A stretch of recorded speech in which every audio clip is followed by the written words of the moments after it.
You really live like this every day? Kira's words sliced through the silence, dripping with disdain as her eyes wandered around our modest living room. It was a seemingly innocent question, but it struck a nerve, a familiar chord that had been playing on repeat ever since my sister-in-law decided to grace us with her near-constant presence. "What do you mean?" I asked, unable to mask the sharpness in my tone. The refrain of Kira's disapproval had become a tiresome accompaniment to our otherwise quiet and fulfilling life. "Oh, you know," she waved a hand dismissively, "this whole minimalist thing you've got going on." Her lips curled into a smirk as she plopped down on our worn but comfortable sofa, making herself at home once again, uninvited. I opened my mouth to respond, but Eli cut me off with a gentle hand on my arm. "Kira, we like our home just the way it is," he said in a placating tone as if trying to soothe a wild animal. "It suits our needs perfectly." I bit back the retort that hovered on my tongue, swallowing the bitter words that would only escalate the situation. Eli meant well, but his refusal to confront Kira's entitled and invasive behavior only fueled my resentment. "If you say so," Kira shrugged, reaching for the remote control. "Hey, did you guys get that new cable package? I want to see if they have that home improvement show I was telling you about." Without waiting for a response, she flicked through the channels, her eyes glued to the screen, as if she owned the place. Meanwhile, Eli cast a helpless glance in my direction, silently pleading for me to maintain the peace. But this was our home, our sanctuary, a place where we had planned to welcome our first child into the world, and Kira's constant disruptions were slowly eroding the joy and anticipation that should have filled these moments. I took a deep breath, trying to rein in the storm brewing within me. Confrontation would only breed more chaos, and I couldn't afford to let Kira's negative energy taint the precious time I had left before our baby arrived. So I plastered a smile on my face and excused myself, retreating to the bedroom, where I could escape the suffocating weight of her presence. But as I closed the door behind me, I couldn't shake the feeling that Kira's intrusions were just the beginning, and that far more turbulent times lay ahead. Kira's visits became increasingly frequent, coinciding with every significant milestone in my pregnancy. As my belly swelled with life, her presence seemed to suffocate the joy that should have surrounded this miraculous time. "Oh, good, you're here," Kira exclaimed one afternoon as she barged through the front door, her usual greeting devoid of any genuine warmth. I was worried I'd missed the big event. "Kira, what are you talking about?" I asked, confusion mingling with the all-too-familiar dread that knotted my stomach whenever she appeared unannounced. "The baby shower? Of course." She rolled her eyes as if I were being deliberately obtuse. "I assumed you'd be having one, you know, to celebrate and get all the essentials for the little bundle of joy." I stared at her, dumbfounded. "We're not having a baby shower. Eli and I decided we'd rather keep things low-key and intimate." "Low-key?" Kira scoffed, tossing her designer handbag onto the couch. "How utterly boring. You need to embrace the excitement, Mara. This is a momentous occasion, and you're acting like it's just another day at the office." Before I could respond, Eli emerged from the bedroom, his hair tousled from an afternoon nap. "Kira, what a nice surprise," he said, his voice tinged with a weariness that told me he found her visits just as draining as I did. "Eli, can you believe your wife isn't having a baby shower?" Kira demanded, rounding on him with her hands planted firmly on her hips. "It's like she's just going through the motions instead of celebrating this incredible journey." I opened my mouth to defend myself, but Eli beat me to it. "Mara and I discussed it, and we're happy with our decision," he said, trying to placate his sister as he so often did. "This is our first child, and we want to keep things simple." Kira scoffed again, her disdain palpable. "Simple? You two have never done anything but live a simple life. It's no wonder you're so woefully unprepared." Her words stung, hitting a nerve that had been fraying for far too long. I turned to Eli, hoping he would finally take a stand and defend our choices, our lifestyle, me. But he simply shrugged, his eyes pleading with me to let it go. The bitter taste of disappointment coated my tongue as I swallowed my frustration. Once again, I found myself alone in navigating Kira's intrusive and entitled behavior, with Eli's passive acquiescence only enabling her further. As Kira prattled on about the lavish event she would have planned, had she been in charge, I felt a wall solidifying between Eli and me, a barrier constructed brick by brick, with each dismissal of my concerns and each failure to confront his sister's disrespect. And in that moment, I knew our quiet, fulfilling life would never be the same. Morning sickness had become a cruel companion, sapping my energy and leaving me nauseous and drained. As I lay curled up on the couch, trying to find solace in the quiet stillness of the house, the shrill sound of the doorbell shattered the fragile peace.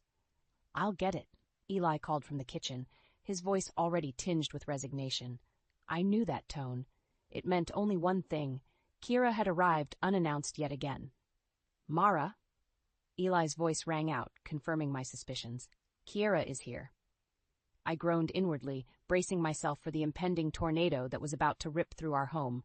"Just tell her I'm not feeling well," I called back, hoping against hope that, for once, Kira might show a shred of consideration, but my plea was met with silence, followed by the unmistakable sound of Kira's voice, grating and intrusive as ever. "Mara, are you still wallowing on that couch?" she chided as she swept into the living room, her presence instantly suffocating. "You're not even trying to hide the fact that you're a miserable lump these days." I bit back the angry retort that rose in my throat, knowing it would only escalate the situation. Instead, I turned my face away, unable to bear the sight of her smug expression. "Kira, Mara isn't feeling well today," Eli tried to intervene, his voice wavering between exasperation and appeasement. "Maybe we can catch up another time?" But Kira waved off his suggestion with a flick of her perfectly manicured hand. "Nonsense. I'm here now, and I'm sure Mara could use the company." She dropped onto the couch beside me, her proximity suffocating. I fought the urge to recoil, my skin crawling with disgust at her utter disregard for my boundaries and well-being. "You know, I never had morning sickness like this when I was pregnant," Kira continued, oblivious to the storm brewing within me. "Then again, I actually took care of myself instead of lying around feeling sorry for myself all day." I snapped. "Kira, I'm not in the mood for your criticisms today," I spat, the words tumbling out in a rush. "If you can't be supportive, I'd rather you just leave." Silence hung in the air, thick with tension. Kira's eyes narrowed, her lips pressing into a thin line of anger. "Well, I never." Mara's right, Eli's voice cut through the charged atmosphere, surprising us both. "She needs rest, Kira. I think it's best if you go." For a moment, I dared to hope that Eli had finally found his resolve, that he was standing up for me and our family. But then Kira's gaze shifted to him, her eyes narrowing even further. "Fine," she snapped, rising from the couch in a huff. "I'll go, but don't expect me to be so accommodating next time." Sure. With that, she spun on her heel and stormed out, leaving a tense silence in her wake. I turned to Eli, searching his face for a sign that this moment had truly been a turning point, that he was finally seeing Kira for who she was. But his expression was troubled, his eyes pleading with me to understand. And in that instant, I knew Eli had not chosen me over his sister. He had simply done the bare minimum to maintain the peace, as he always did. As disappointment and resignation washed over me, I realized that the true tipping point had not been Kira's behavior, but Eli's continued failure to defend me and our family. And in that moment, I knew that something had to change, before Kira's toxic presence destroyed us all. The voicemail from Kira was the final straw. Her shrill voice, dripping with disdain, announced yet another unannounced visit, as if our home were her personal playground and our boundaries mere suggestions to be ignored. I stared at my phone, anger and resentment burning through me like wildfire. I had endured Kira's intrusions, her blatant disrespect, and her toxic presence for far too long. And Eli's failure to stand up for me, to protect our family, had only emboldened her entitled behavior. Enough was enough. I sprang into action, moving through the house with a newfound determination. I emptied the pantry, the cabinets, the refrigerator, stripping them bare until only the barest essentials remained. Kira wanted to treat our home like her personal domain. Fine, let her experience the true consequences of her actions. As I worked, my mind raced with the knowledge that I couldn't stay here, couldn't continue to subject myself to this constant onslaught of disrespect and disregard. I needed space, a sanctuary away from Kira's toxic presence, a place where I could breathe, regroup, and strategize my next move. I quickly packed a bag, grabbing only the essentials. There was no time to dwell on sentiment or attachment. This was survival, a desperate bid to preserve my sanity and protect the well-being of my unborn child. Just as I was about to leave, Eli walked through the door, his brow furrowed in confusion as he took in the empty kitchen and my packed bag. "Mara, what's going on?" he asked, his voice tinged with concern. I met his gaze, my resolve unwavering. "I'm going to stay with my parents for a while," I said, the words falling from my lips with a finality that left no room for argument. Eli's eyes widened. "What? Why? What happened?" I shook my head, disappointment burning hot in my chest. "You don't see it, do you? You refuse to acknowledge the damage Kira is causing, the way she tramples over our boundaries and disrespects me at every turn. Well, I'm done. I can't keep subjecting myself to this toxic environment." Eli opened his mouth to protest, but I held up a hand, silencing him. "Don't try to talk me out of this," I said, my voice trembling with the weight of my emotions. "I need space, Eli. I need to get away from Kira's constant presence and your refusal to stand up to her. Until you can see the truth and make real changes, I can't be here." With that, I shouldered my bag and pushed past him, my heart heavy with the knowledge that our relationship hung in the balance. But as I stepped out into the crisp evening air, I felt a glimmer of hope. A sense that, by taking this drastic step, I might finally be able to reclaim my power, my dignity, and my life. And if Kira thought her intrusions had been disruptive before, she had no idea what was in store. The game had changed, and I was no longer playing by her rules. As the familiar sights of my childhood hometown rolled past the car window, I felt a weight lift from my shoulders. This is what I needed, a sanctuary away from Kira's toxic presence, a place to regroup and regain my strength. "Mara, honey, are you sure about this?" My mother's gentle voice broke the silence, her eyes filled with concern. I took a deep breath, steeling my resolve. "Yes, Mom. I can't keep living like this. Kira's behavior has become unbearable, and Eli refuses to stand up to her. I need space to think, to figure out my next move." My father's grip tightened on the steering wheel, his jaw clenched. "That sister of his has always been a piece of work," he grumbled. "I never understood why Eli couldn't see her for who she really is." "It's like she has him under some kind of spell," I sighed. "No matter how much she disrespects me or tramples our boundaries, he just lets it happen, as if keeping the peace with her is more important than protecting his own family." The disappointment in my voice was palpable, and my mother reached across the console to give my hand a comforting squeeze. "Well, you did the right thing by getting away," she said firmly. "Let Eli deal with the consequences of his sister's behavior for a change. Maybe then he'll finally see the light." As we pulled up to my parents' cozy bungalow, a small flicker of hope ignited within me. Maybe this was exactly what Eli needed, a wake-up call, a taste of the chaos and strain that Kira had inflicted upon our lives for far too long. Without me there to act as a buffer, to absorb the brunt of her demands and disrespect, Eli would be forced to confront the full weight of Kira's entitled nature. And perhaps, just perhaps, that experience would finally open his eyes. "Come on, let's get you settled," my dad said, breaking me from my thoughts. "We've got your old room all ready for you." As I stepped into the house, the familiar scents and sounds enveloped me like a warm embrace. This is what I needed, a safe haven, a place to gather my strength and formulate a plan. Because I couldn't stay away forever. Sooner or later, I would have to return and face the consequences of my actions. But when I did, I would be ready to draw a line in the sand, to demand the respect and boundaries that Kira had so blatantly disregarded. And this time, I wouldn't be alone.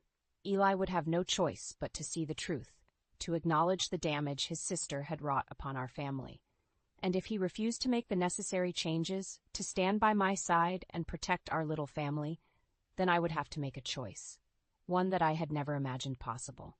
But for now, I pushed those weighty thoughts aside, allowing myself to bask in the warmth and security of my childhood home. Tomorrow would bring its own challenges, but tonight I would rest, fortifying myself for the battles that lay ahead. The shrill ringing of the doorbell pierced the silence, shattering the fragile peace that had settled over the house since Mara's departure. With a weary sigh, Eli dragged himself from the couch and trudged to the door, knowing exactly who he would find on the other side. "Kira," he greeted his sister with a forced smile, already bracing himself for the impending storm. "Finally!" she huffed, pushing past him without invitation. "I've been ringing the doorbell for ages. What took you so long?" Eli bit back a retort, reminding himself that confrontation would only escalate the situation. "I was in the other room," he said, trying to keep his tone even. "Well, next time, try to be a bit more attentive," Kira chided, dropping her purse onto the couch with a loud thump. "Where's Mara? I need to discuss the arrangements for my next visit." Eli's gut twisted at the mention of his wife's name. "Mara's not here," he said quietly. "She's staying with her parents for a while." Kira's perfectly sculpted brows shot up in surprise. "What? Why on earth would she do that?" Eli swallowed hard, the weight of his failure pressing down upon him like a physical burden. "She needed some space," he admitted, unable to meet his sister's piercing gaze. "Space?" Kira scoffed. "From what? Her perfect little life? She's just being dramatic as usual." Eli clenched his jaw, her words reigniting the embers of resentment that had been smoldering within him since Mara's departure. "She needed space from you, Kira," he blurted out, the truth tumbling from his lips before he could stop it. Silence hung in the air, thick with tension. Kira's eyes narrowed, her lips pressing into a thin line of anger. "Excuse me?" Eli took a deep breath, steeling his resolve. "Mara couldn't handle your constant intrusions anymore. Your disrespect for her boundaries, your complete lack of consideration, it became too much." Kira's face flushed with indignation. "How dare you speak to me like that? I'm family, Eli. I have every right to be here, to be involved in your lives." Eli shook his head, anger and frustration bubbling up within him. "No, Kira, you don't. Not when you treat our home like your personal playground, not when you trample over Mara's wishes and make her feel disrespected in her own house." Kira opened her mouth to protest, but Eli held up a hand, silencing her. "You've been nothing but a hindrance, Kira, a constant source of stress and chaos, and I've been too blind to see it." As the words tumbled out, Eli felt a weight lifting from his shoulders, a burden he hadn't even realized he'd been carrying. Confronting Kira, standing up to her entitled behavior, it was long overdue. "Well, if that's how you feel, then maybe I won't come around as often," Kira snapped, grabbing her purse and storming towards the door. Eli watched her go, a strange sense of relief washing over him. For the first time in a long time, he felt as though he could breathe, as though the suffocating weight of Kira's presence had finally been lifted. But as the silence settled over the house once more, a new realization began to dawn on him. Mara had been right all along. She had seen the truth, had tried to make him understand the damage Kira was causing. And he had failed her, time and time again, choosing to maintain the peace rather than protect his own family. As the full weight of his negligence crashed over him, Eli felt a surge of determination. He couldn't undo the past, but he could make amends.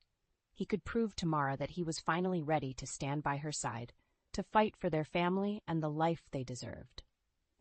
With renewed purpose, Eli began to assess the chaos that Kira had left in her wake. The empty fridge, the cluttered living room, the trail of demands and complaints, it was a harsh reality check, a glimpse into the daily struggles that Mara had endured for far too long.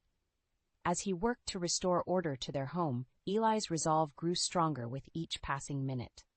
He would not fail Mara again. He would show her, through his actions and his unwavering support, that he was ready to be the partner she deserved. And when she finally returned, he would make things right, no matter what it took. The sound of a car pulling into the driveway jolted me from my thoughts. I peered through the living room window, my heart leaping into my throat as I recognized my parents' familiar sedan. The moment of truth had arrived.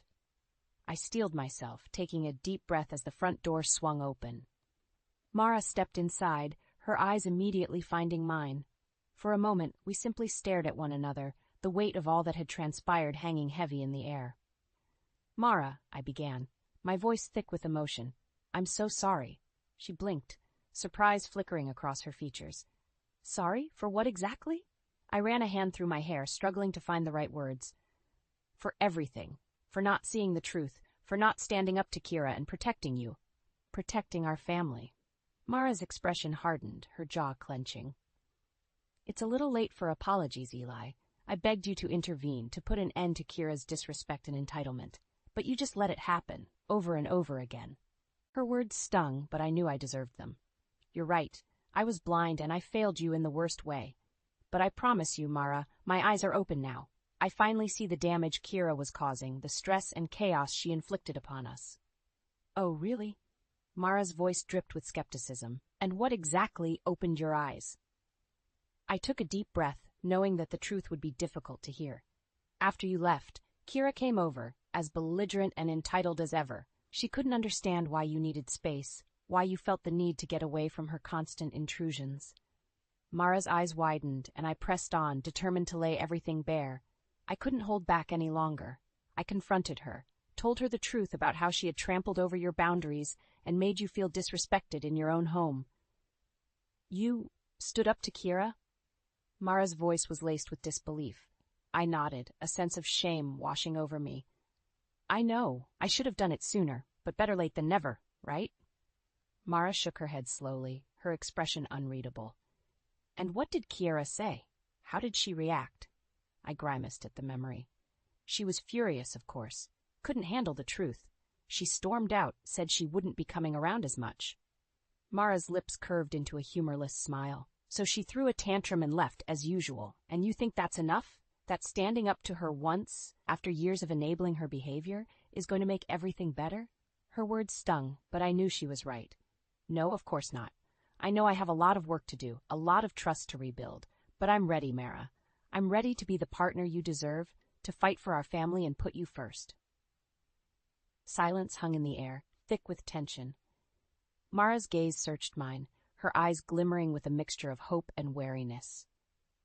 I want to believe you, Eli, I really do, but words aren't enough anymore.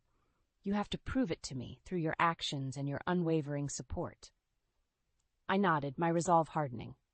I know, and I will, Mara. I promise you, I will do whatever it takes to make things right between us. Mara's expression softened, just a fraction. We'll see, she said, her voice laced with a cautious optimism. But for now, I think it's best if I stay with my parents for a little while longer. It wasn't the outcome I had hoped for, but I knew I had no one to blame but myself. I had allowed this rift to form, had failed to protect my wife and our family. And now I would have to work twice as hard to bridge that divide, to prove that I was ready to be the partner she deserved. As Mara turned and headed back towards her parents' car, I watched her go, a newfound determination burning within me. This was my chance to make things right, to show her that I had truly learned from my mistakes, and I would not squander it. Not this time. The moving truck rumbled down the quiet street, its presence a stark contrast to the tranquil neighborhood. As it pulled up to our new home, a sense of excitement and trepidation washed over me. This was it, the fresh start we had both been craving. You ready? Eli asked, giving my hand a gentle squeeze. I took a deep breath, nodding slowly. As I'll ever be. We had been through so much, our relationship hanging by a thread after Kira's relentless intrusions. But Eli had proven himself, time and time again, standing firm against his sister's entitled demands and prioritizing our family above all else. It hadn't been easy. There were still moments of doubt, flashes of resentment that threatened to reignite the flames of our past conflicts. But we had worked through them, our communication stronger than ever. And now, as we prepared to embark on this new chapter, I couldn't help but feel a sense of optimism. The movers began unloading our belongings, and Eli and I set to work, directing them through the unfamiliar rooms. As we bustled about, a familiar figure appeared on the sidewalk, her stilettos clicking against the pavement. Well, what do we have here? Kira's voice rang out, as grating as ever. I tensed, bracing myself for another confrontation. But before I could respond, Eli stepped forward, his jaw set with determination. Kira, what are you doing here? He demanded, his tone brooking no argument. She scoffed, tossing her perfectly coiffed hair over her shoulder. What do you mean? What am I doing here? I'm family, remember? I have every right to know what's going on in your lives. Eli shook his head, his stance unwavering. Not anymore, Kira. We've moved, and we're not giving you the new address. Kira's eyes widened in disbelief. What? You can't be serious. I am, Eli said firmly.